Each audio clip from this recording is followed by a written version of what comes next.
అసలు ఓడిపోయిన తర్వాత కదా మన పేటీఎం గొర్రెలంతా ఏం చేస్తున్నారు, వాళ్ళ బాధలు ఏంటి, వాళ్ళ కష్టాలు ఏంటి ఒకసారి అలా వెళ్ళి లుక్ వేసి వద్దాం అని చెప్పేసి అన్ని ప్రొఫైల్స్లోకి లుక్ వేస్తే అసలు చిన్న పేటీఎం గొర్రె దగ్గర నుంచి పెద్ద పేటీఎం గొర్రె వరకు, సాక్షి ఛానల్లో అధికార ప్రతినిధుల దగ్గర నుంచి ఎక్స్ ఎమ్మెల్యేలు మినిస్టర్ల వరకు ప్రతి ఒక్కరు ఒకటే మాట చెప్తున్నాడు, ఈవీఎంల వల్లే కూటమి గెలిచింది, ఈవీఎంల వల్లే వైసీపీ ఓడిపోయింది అని చెప్పి.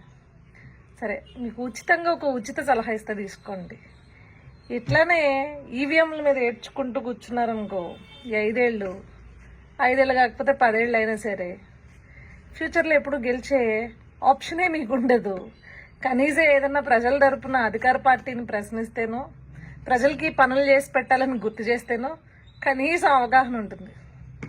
సరే, ఉచితంగా ఇచ్చాను కాబట్టి సలహా నచ్చితే తీసుకోండి, లేకపోతే అసలు ఓడిపోయిన తర్వాత కదా మన పేటీఎం గొర్రెలంతా ఏం చేస్తున్నారు, వాళ్ళ బాధలు ఏంటి, వాళ్ళ కష్టాలు ఏంటి ఒకసారి అలా వెళ్ళి లుక్ వేసి వద్దాం అని చెప్పేసి అన్ని ప్రొఫైల్స్లోకి లుక్ వేస్తే అసలు చిన్న పేటీఎం గొర్రె దగ్గర నుంచి పెద్ద పేటీఎం గొర్రె వరకు, సాక్షి ఛానల్లో అధికార ప్రతినిధుల దగ్గర నుంచి ఎక్స్ ఎమ్మెల్యేలు మినిస్టర్ల వరకు ప్రతి ఒక్కరు ఒకటే మాట చెప్తున్నాడు, ఈవీఎంల వల్లే కూటమి గెలిచింది, ఈవీఎంల వల్లే వైసీపీ ఓడిపోయింది అని చెప్పి.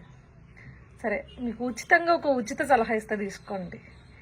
ఇట్లానే ఈవీఎంల మీద ఏడ్చుకుంటూ కూర్చున్నారనుకో, ఈ ఐదేళ్ళు కాకపోతే 10 ఏళ్ళు అయినా సరే ఫ్యూచర్లో ఎప్పుడు గెలిచే ఆప్షనే మీకు ఉండదు.